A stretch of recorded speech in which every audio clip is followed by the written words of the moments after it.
এরপরে প্রশ্ন হলো, আপনাকে আমার পক্ষ থেকে সালাম জানাই। আমি অনেক গোপনে গুনাহ করি। আমার বয়স 21-22 বছর হবে। আমি তওবা করে ধরে রাখতে পারছি না। আমার এমন অবস্থায় বিয়ে করার মতো সুযোগ নেই, কারণ বাবা মার মধ্যে মিল মহব্বত নেই। এখন আমার করণীয় কি, দয়া করে বলবেন। অনেক যুবক ভাইরা আছেন এই রোগের রোগী, যে তাদের দ্বারা অনেক গোপন গুনাহ হয়। হস্তমৈথুন করেন, মাস্টারবেশন করেন, ব্লু ফিল্ম ইত্যাদি দেখেন মোবাইলের মধ্যে। এগুলো থেকে বাঁচার জন্য আপনাকে কয়েকটা হার্ড ডিসিশন নিতে হবে। মনে রাখবেন, এগুলো আপনার দুনিয়াকেও শেষ করবে, আখিরাতকেও শেষ করবে, মেধাকেও শেষ করবে, স্মৃতিশক্তিও শেষ করবে, দৃষ্টিশক্তিও শেষ করবে, আপনাকে সব দিক থেকে ধ্বংস করে দিবে। এবং এই গুণাগুলো থেকে বাঁচার জন্য আপনাকে শক্ত সিদ্ধান্ত নিতে হবে। অপারেশনে যেতে হবে, অ্যান্টিবায়োটিকে কাজ হবে না। অপারেশন কি? অপারেশন হলো যে মোবাইলের কারণে আপনি হারাম জিনিস দেখেন না, ফেসবুক আইডিতে গিয়া, গুগলে গিয়া, আপনি কি অ্যাপ যে আছে, যে অ্যাপ দিয়ে আপনার সবগুলো ওপেন করে, সেরকম কোনো অ্যাপ দিয়া আপনি এরকম গুনাহ করেন, তাহলে সেক্ষেত্রে প্রয়োজনে এই স্মার্টফোন 4-6 মাসের জন্য বিক্রি করে ফেলায় দেন। একটা বাটন ফোন কিনেন, ওইটা দিয়ে কাজ সারেন কিছুদিনের জন্য। মনকে বুঝাবেন যে মন, 6 মাস পর আবার কিনে দেবো, তুমি কান্দাকাটি করিও না, 6 মাসের জন্য আমি মোবাইলের তালাক দিলাম।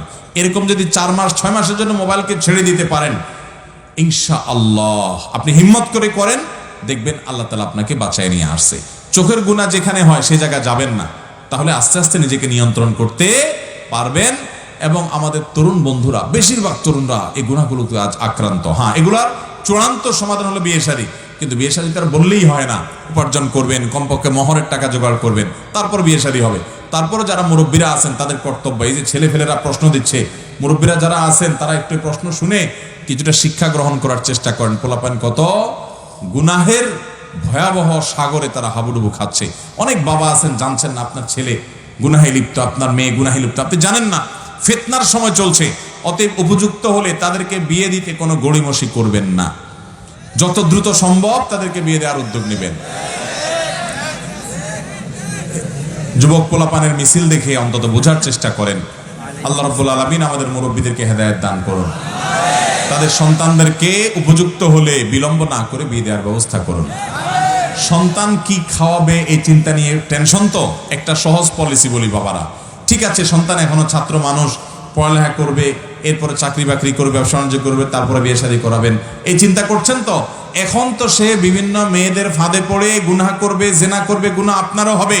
এবং এগুলোর কারণে এই যে দাম্পত্য জীবনে সুখ শান্তি নেই, 14টা তালাক প্রতিদিন হলে, 14টা বিয়ে প্রতিদিন হলে 10টা করে তালাক হয়। কেন হয়? এর অন্যতম কারণ হলো ডানে বামে যখন হারাম সম্পর্কে লিপ্ত হয়, দাম্পত্য পবিত্র জীবনে আল্লাহ তাআলা তখন সুখ শান্তিকে হারাম করে দেন। বেশিরভাগ মানুষগুলো অবৈধ সম্পর্ক বিয়ের আগে করার কারণে তাদের ওই বৈধ সম্পর্কে আর ভালো সম্পর্ক থাকে না। ওই যে আমি একটা কথা প্রায় সময় বলার চেষ্টা করি, সফট ড্রিঙ্কসের ঝাঁঝের মতো এটা ভালোবাসা। একবার বোতলের মুখ খুলে ফেলছেন, একটু ঢেলে খেয়ে ফেলছেন, এরপর মুখ যতই আটকান আপনি, আগের ঝাঁঝ আর থাকবে। অতএব ভালোবাসা আল্লাহ যা দিয়েছেন সব জমায় রাখেন নিজের বউয়ের জন্য, অজাগায় কুজাগায় খরচ করে।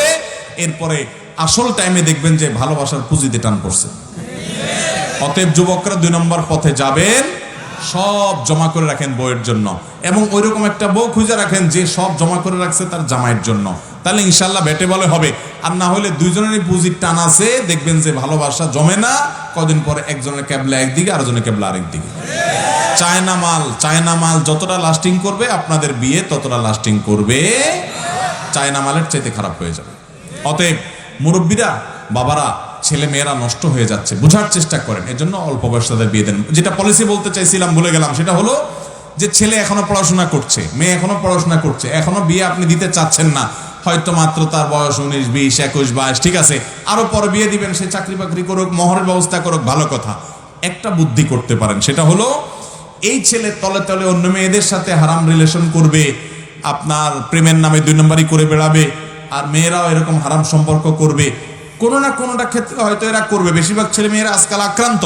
তো বাঁচাবার জন্য বুদ্ধি হলো, একটা ভালো মেয়ে আপনার ছেলের জন্য খুঁজে, দিনদার, আপনার ছেলের জন্য যেভাবে চাচ্ছেন সেরকম একটা মেয়ে ব্যবস্থা করে, ওই মেয়ের বাপরে ফুসলায়া যদি তাদের বিয়ের বয়স হয়, উপযুক্ত হয়, অন্তত বিয়েটা একজন হুজুরকে দিয়ে পড়ায় নেন যে আগদ হয়ে গেল, কিন্তু দুইজন দুইজনের জায়গায় থাকবে, ছেলের ছেলের বাড়িতে, মেয়ের মেয়ের বাড়িতে, যেটাকে আমার দেশে বলে আগদ হয়ে থাকে। উঠি কি বলে এটাকে আপনাদের এলাকায়? উঠায় নিয়ে আসারে কি বলে? উঠায় আনা। এই উঠায় আনা ঠিক আছে, 5 বছর 3 বছর 4 বছর পরে ছেলে চাকরি করলে তখন হবে, তার আগে বিয়েটা হয়ে থাকুক। তাহলে এরা মেসেজ আদান প্রদান করবে, এরা যোগাযোগ করবে, কথাবার্তা বলবে, সেগুলা ওই অজাগা না করে জায়গা মতো হবে। তাহলে পোলাপান এমনি আকাম কুকাম করার চাইতে সে তার বৈধ স্ত্রীর সাথে সম্পর্ক রাখলো। তবে হ্যাঁ, স্বামী স্ত্রী সুলভ তারা একসাথে থাকা, উঠায় আনা, সেটা আপনারা তাদের যখন উপার্জন হবে সেটা করলেন। কমপক্ষে এতটুকু যদি করেন তাহলে পোলাপান অন্তত হারাম থেকে বেঁচে যাবে। বাবারা, নিজেদের সন্তানদের চরিত্র যদি না বাঁচাইতে পারেন তো এই সন্তান কখনো নেককার হবে না। এই সন্তান আপনার দুঃখের কারণ হবে, আপনি নিজে এটা সাফার করবেন। বিদায় সন্তানের চরিত্র বাঁচানোর চেষ্টা করবো তো আমরা ইনশাআল্লাহ। আল্লাহ আমাদের মুরব্বীদেরকে তৌফিক দান করুন। আর এই লম্বা লম্বা ঠিক ঠিক বলনেওয়ালা আর জোরে জোরে আমিনের এই মিছিল করনেওয়ালা যুবকদেরকে বলবো, কামাই রোজগার শুরু করে দেন। কামাই রোজগার শুরু করেন, তাহলে বাপ মাকে বিয়ের কথা বলতে সুবিধা হবে। কামাই রোজগার করে এরপর ইমাম সাহেবকে আদিয়া তোফা দিয়া চাইনিজ টাইনিজ খাওয়ায় বলবা, ফুসলা ফাসলায় বলবেন আমার আব্বাকে বোঝানোর দায়িত্ব আপনার। আল্লাহ তাআলা আমাদের সবাইকে হেদায়েত দান করুন। বিলম্বে বিবাহ বহু ফিতনার কারণ।